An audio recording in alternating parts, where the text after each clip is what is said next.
어제 새벽에 예수님께서 제자들에게 이별 선언을 하셨습니다. 나는 이제 떠나갈 것인데 그곳에 너희들이 지금 오지 못하리라. 만찬을 하던 중에 예수님께서 하신 말씀인데요. 누군가 자신을 팔 거라는 말도, 또 누군가 베드로가 3번 자신을 부인할 거라는 말도 제자들에게는 충분히 충격적이었는데, 무엇보다 제자들을 가장 고통스럽게 했던 말이 예수님의 이 이별 선언이었습니다. 왜냐? 제자들에게 있어서 예수님은 스승, 선생, 그 이상이었거든요. 자신들의 생업을 다 포기하고 그리고 자신들의 가정을 놓고 따를 만큼 그들의 인생의 모든 것이었고 또 소망이었고 삶의 방향이었습니다. 그런 예수님이 이제 우리를 떠나신다라고 하는 건 꼭 바다 위에漂流하는 배가 된 것 같은 기분이었어요. 미래에 대해서 불확실성과 또 두려움을 가져오는 일이었습니다. 그런 제자들에게 예수님께서 말씀하십니다.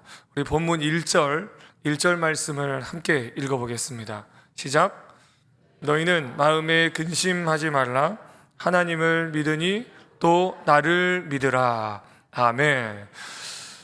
여러분, 나는 이제 떠나겠다라는 근심할 수밖에 없는 말을 던져놓고 그 상황에서 주시는 대책이 근심하지 말고 나만 믿으라뇨. 이게 당황스러운 대답인데 주님은요, 단순히 감정을 추스렸으면 좋겠다, 위로하시는 게 아닙니다. 제자들에게 앞으로 닥쳐올 상황들이 있는데 그것을 돌파할 수 있는 영적인 길을 제시하고 계세요. 여러분, 오늘 이 시간에 근심하지 말고 하나님을 또 나만 믿으라고 하신 이유가 무엇인지 이 말씀을 나눌 때에 우리 안에 예수 그리스도에 대한 믿음의 근거가 확실하게 세워지기를 주님의 이름으로 축원합니다. 하나님과 나를 믿으라고 하는 이 말씀은요, 근심하는 제자들에게 있어서 가장 본질적인 처방이었습니다. 제자들의 근심은 예수님의 부재라고 하는 상황에서 온 것이었지만은 예수님은 자신에 대한 신뢰, 믿음이 그 상황을 돌파할 수 있는 확실한 방법이라고 말씀하고 계시는 거예요. 당시 유대인들에게 하나님은 눈에 보이지는 않지만 반드시 그리고 절대적으로 신뢰해야 할 대상이었습니다. 근데 예수님은 눈에 보이지 않는 하나님을 너희들이 믿는다면 지금 눈앞에 보이는 나, 그리고 혹시 내가 없을지라도 나를 믿을 수 있게 된다고 말씀하시는 거예요. 비록 이후에 육신은 떠나가시지만은 예수님이 누구신지에 대한 확신만 있다면 보이는 환경, 또 느껴지는 감정이라고 하는 이 파도에서 흔들리지 않을 수 있다는 것입니다. 우리의 마음이 요동치는 이유도 우리가 그리스도인으로서 하나님을 믿고 있다고 말하지만 흔들리는 이유도 문제가 커서라기보다는요, 내가 따르는 분이 누구인지 예수님께서 참 하나님이심을 떠올리지 못할 때가 많기 때문이다 라는 거죠.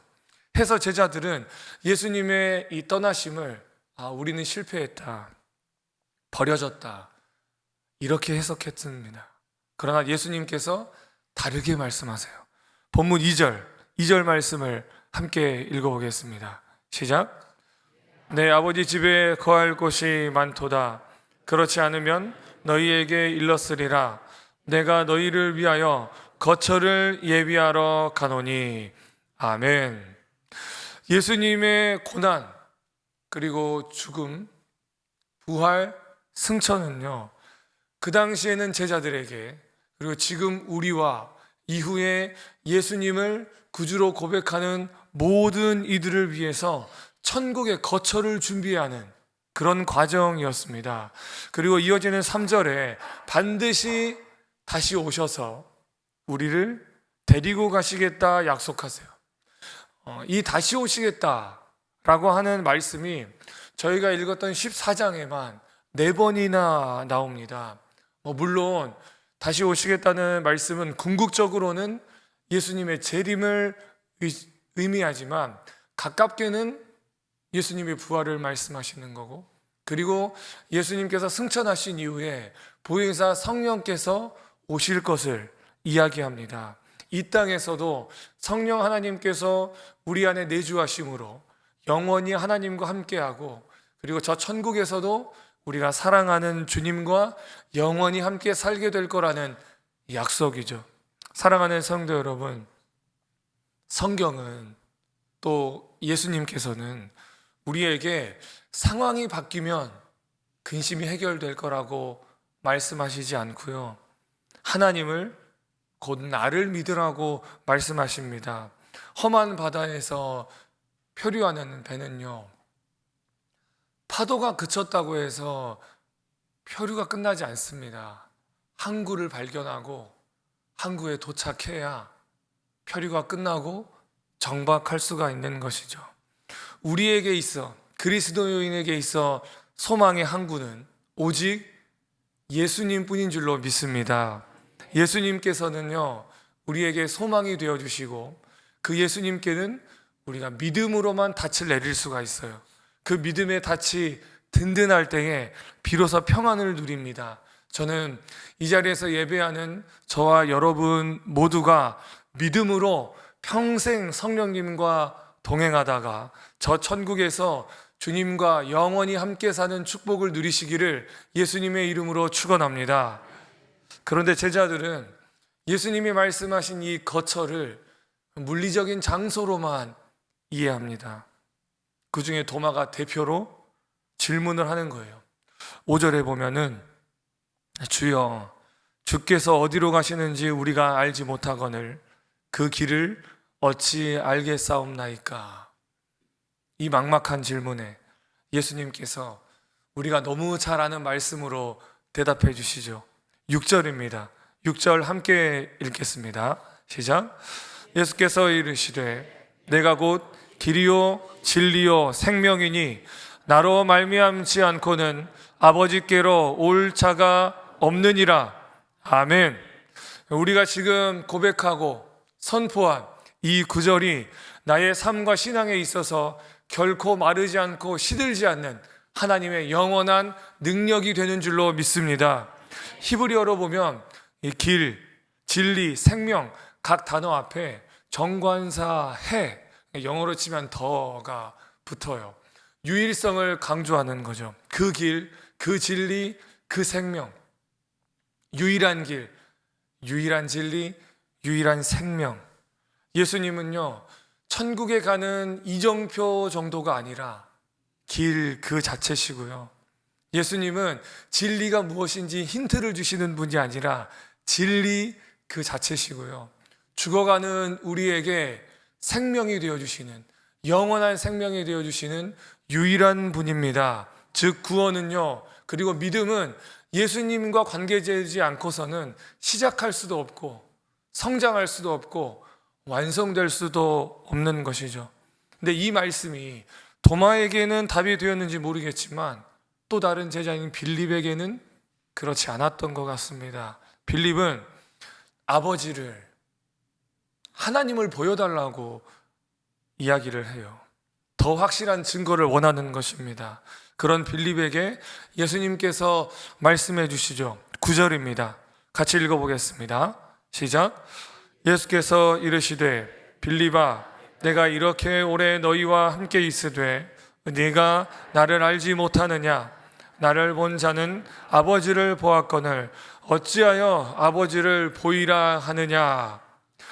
오병이어에서도 보이는 것에만 집중해가지고 계산만 빨랐던 이 빌립이 여전히 지금 그 수준을 벗어나지 못하고 있습니다. 여러분, 하나님은요, 이미 예수님을 통해서 당신에 대한 모든 것을 보여주셨어요. 예수님의 말씀이 하나님의 말씀이고, 예수님이 흘리신 눈물이 하나님이 흘리신 눈물이고, 예수님의 십자가가 하나님의 사랑입니다. 예수님과 하나님은 분리할 수 없는 하나세요. 우리가 예수님 안에 거하면 하나님 품 안에 거하는 것과 같습니다. 이것이 우리가 어떤 상황에서도 절망하거나 흔들리지 않는 근거가 되어줍니다. 성도 여러분, 우리가 찾는 길도요, 붙들어야 할 진리도, 우리를 살릴 생명도 예수 그리스도임을 여러분의 마음에 믿고 입으로 시인하면서 살 때에 그분이 나를 가장 영광스러운 아버지의 집, 그 거처로 이끌어 주실 줄로 믿습니다. 말씀을 맺겠습니다. 제자들은 예수님이 떠나는 그 상황, 미래를 두려워하면서 근심했지만 예수님께서는 내가 곧 길이요 진리요 생명이심을 말씀하시면서 하나님과 나를 믿으라고 하셨습니다. 상황이 바뀌길 바라기보다 소망이신 예수님을 향한 믿음을 담대히 선포할 수 있는 여러분들이 되시길 주님의 이름으로 축복합니다. 길을 아는 것보다 더 안전하고 확실한 것은 길이신 예수님과 함께 동행하는 것입니다. 근데 그렇다고 해서 함께 동행한다고 해서 그 길이 편하지만은 않습니다. 성경의 말씀처럼 주님을 따르는 그 길이 분명히 좁고 협착해서 우리가 그 길을 갈 때에 수많은 고비들이 찾아올 거예요. 하지만 그 속에서도 믿음으로 승리하시기를 바랍니다. 혹여 내 몸이 편안하지는 않아도 우리의 인생과 마음이 참 평안을 누리고 그렇게 내 안에 살아계신 예수 그리스도를 증거하면서 살 때에 주님께서 우리의 삶을 통해 다른 이들에게 보여지고 드러나시고 그렇게 영광 받으시고 우리는 하늘의 상급을 순간순간마다 쌓아가게 될 줄로 믿습니다.